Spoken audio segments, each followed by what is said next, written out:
कि जिस घर पे ताजदार खत्म नबूवत सल्लल्लाहु अलैहि वसल्लम लिखा है या दुरूद पाक लिखा है, उस घर पे छापे मारे जा रहे हैं और कहा जा रहा है कि इसको मिटाएं। इस हवाले नहीं, से ये देखिए, ये तो बहुत ही गलत बात है, अल्लाह माफ़ी दे। कौन जो है वो ताजदार ख़त्म नबूवत का नाम मिटा सकता है? इस कुर्रा अर्ज़ पे किसी की जुरत और जो है वो हिम्मत नहीं है कि जो ये नाम हटा सके, ना हमारे दिलों से, ना हमारे खून के अंदर से, ना हमारे ईमान के अंदर से। लेकिन अगर नाम बाहर गेट पे कुछ और नाम ये लिखा है और उसके साए में और उसके शेल्टर में आप दहशतगर्दी कर रहे हैं और आप जो है वो चंदे इकट्ठे करके आप मुल्क में आग लगा रहे हैं, तो भाई उसकी इजाज़त तो नहीं देंगे। मैडम, गुज़िश्ता दिनों मुफ्ती मुनीबुर रहमान साहब की स्टेटमेंट थी, उन्होंने ये कहा कैटेगोरिकली कि अगर हुकूमत पंजाब ने दानिशमंदाना और अक्लमंदाना फैसले ना किए तो आने वाले इलेक्शन में इनको इनकी कीमत चुकाना पड़ सकती है। देखिए मोहसिन, इस वक्त ना हम इलेक्शन के बारे में सोच रहे हैं, ना किसी वोट बैंक के बारे में सोच रहे हैं। इस वक्त सोच रहे हैं पंजाब के 15 करोड़ आवाम के बारे में, उनके बच्चों के फ्यूचर के बारे में, इस मुल्क का, इस रियासत के वजूद के बारे में और पाकिस्तान की साख के बारे में। अब मुझे बताएं, जो सऊदी डेलीगेशन आया हुआ था, जो इस मुल्क में पंजाब में जो अरबों डॉलर की सरमायाकारी करना चाहता है, उसी वहीं पर उनके साथ में ये तमाशा हो रहा था। फिर आप इस मुल्क को गारों की अगर उसमें लेके जाना है तो और बात है, और ये मैं समझती हूँ कि इसका क्रेडिट जो है वो हमारी क़यादत को जाना चाहिए कि जिसने ये वंस फॉर ऑल जो फैसले बहुत पहले हो जाने चाहिए थे वो फैसले किए हैं, लेकिन हम अकेले कुछ भी नहीं कर सकते। मैं तमाम पाकिस्तान की आवाम से, वो कहीं बार किसी भी स्टेज पर हूँ, मैं उनसे जो है मदद की दरख्वास्त करती हूँ कि बराए मेहरबानी अपने फ्यूचर के बारे में मुझे ये बताइए, क्या हजूर पाक सल्लल्लाहु अलैहि वसल्लम की मतलब क्या वो इस बात पे खुश हो कि जो ये हो रहा है? क्या उनकी तालीमात ये है?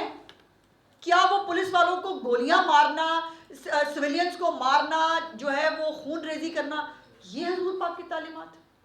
और आप उनका पाक नाम इस्तेमाल करते हुए आप इस किस्म की हरकतें करें और आपको जो है वो मजहब का लबादा ओढ़ने दिया जाए। मेरा मजहब ऐसा नहीं है, हम में से किसी का मजहब ये नहीं है। और ये जो मजहब का जिन्होंने लबादा ओढ़ा है, वो सियासी हो या जो भी हो, उनको कैफरे किरदार तक पहुंचाना है। ये मैडम ये फरमाइएगा कि आपने जैसे फरमाया कि सरमायाकारी हो रही थी और दूसरी तरफ सड़कों पर ये दंगा फसाद हो रहा था, मैडम इसके असल मुहर्रिकात जो पीछे बैठे हुए हैं, जो पाकिस्तान को नुकसान पहुँचाना चाहते हैं, क्या आप उन तक पहुँच गई हैं? हम सब तक पहुंच गए भाई। मैंने आपको आज मेरे थोड़े कहे को ज़्यादा समझ लें,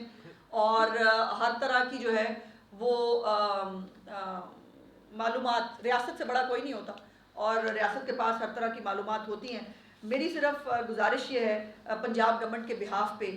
हाथ जोड़ के कि बराए मेहरबानी इस फितना फसाद इश्तियाल अंगेज़ी का चले। अगर कोई एक आधी दफ़ा गलती से कोई जो है वो किसी से गलती हो जाए और बात है, लेकिन अभी भी इन तमाम फैक्ट्स के बाद जो है, पहले तो ये पहली दफ़ा तो इन्होंने किया नहीं है, ये इनकी एक तारीख़ है मुसलसल। उसके बावजूद जो है अगर लोग पीछे जो है वो नहीं हट रहे तो फिर वो इसका पार्ट एंड पार्सल समझे जाएंगे, फिर उनके साथ वही सलूक होगा जो मुल्क के खिलाफ जो है वो साजिश करने वालों के साथ। अच्छा मैडम, ये फरमाइएगा, चूँकि इस जमात ने मजहबी लिबादा ओढ़ रखा है, उसके बावजूद भी हुकूमत पंजाब लगता है कि वो उन्हें बेनकाब करने पर बिल्कुल पूरी तरह से मतलब कार्रवाई कर रही है। लेकिन ये फरमाइएगा कि क्या ये दुरुस्त वक्त नहीं कि जो ब्लास्फेमी के झूठे मुकदमात इसी जमात के मतलब पैरोकारों ने बनाए और जो मजहबी जो अक़लियतें हैं। इससे इस सवाल से मुझे याद आया जो मैं भूल गई थी, शुक्रिया, कि जब गज़ा को ये जो है वो फतह करने निकले थे और ये जो कुछ करते हुए आए, और जब इनसे मुज़ाकरात जो है वो बार बार जो कहते हैं मुज़ाकरात ही नहीं किए, मैं तमाम हमारी बाय द वे पिछले हफ्ते जो मुलाकात हुई हमारे उलमा कराम से,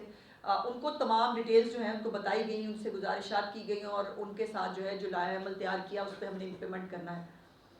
और उन मुज़ाकरात के अंदर मेरा सोना वापस कर दो, मेरी गाड़ियाँ वापस कर दो, मेरी प्रॉपर्टियाँ वापस कर दो, हमारे बैंक अकाउंट खोल दो, 4th शेड्यूल के अंदर जो हमारे दहशतगर्द को आज़ाद कर दो। टोटल ये मुतालबात थे, कहीं गज़ा का नाम, कहीं फ़लस्तीन का नाम, कहीं पर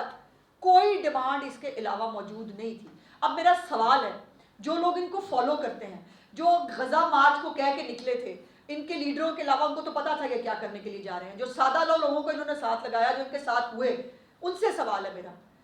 कि उनके मुतालबात ये थे मेरे भाई, मेरी बहनों, और जो कुछ मिला है इनके घर से, मुझे बताएं, एक जो अपने आप को मजहबी जमात कहते हों, जो अपने आप को जो है वो जिन्होंने मजहब का वो उनकी इस तरह की शाना ज़िंदगी होती है, वो कितने किलो है जी, ज़रा दोबारा याद करा ना, मुझे तो मेरे लिए शौक है इस मलाई। 1 किलो 940 ग्राम, मुझे ज़बानी याद हो गया, 1 किलो 940 ग्राम। भाई मेरा तो इतना सा भी नहीं है जितना ये किलो और इतना सोना है और जितनी कीमत बढ़ी है। तो ये लोग जो है वो आपको मज़हब की तालीम दे रहे हैं, इनसे मज़हब की तालीम लेनी है किसी ने। सो आपका जो है वो 3 साल में इस जमात ने 25 जो दीगर मज़ाहिब हैं उनकी इबादत गाहों पर भी हमले किए हैं, ये भी इनका ट्रैक रिकॉर्ड है, ये भी इनके एक अमाल नामे का एक हिस्सा है। सो मेरी गुजारिश ये है, मैं दोबारा सिर्फ वाइंड अप करते हुए इतना कहना चाहती हूँ कि ये किसी ना जमात के ख़िलाफ़ है, ना किसी फ़िरके के ख़िलाफ़ है, ये एक जहनीत के ख़िलाफ़ है जो इस मुल्क में दहशत गर्दी करवाना चाहती है। और बराए मेहरबानी पाकिस्तान का साथ दें, पाकिस्तान के साथ खड़े हो, और जो इनके साथ खड़ा होना चाहते हैं ये तमाम बातें, तमाम फैक्ट्स को सुनने के बावजूद वो फिर अपना फ़ैसला कर ले, बिकॉज उनके ख़िलाफ़ रियासत जो है वो बहुत आनियातों से निपटेगी। शुक्रिया।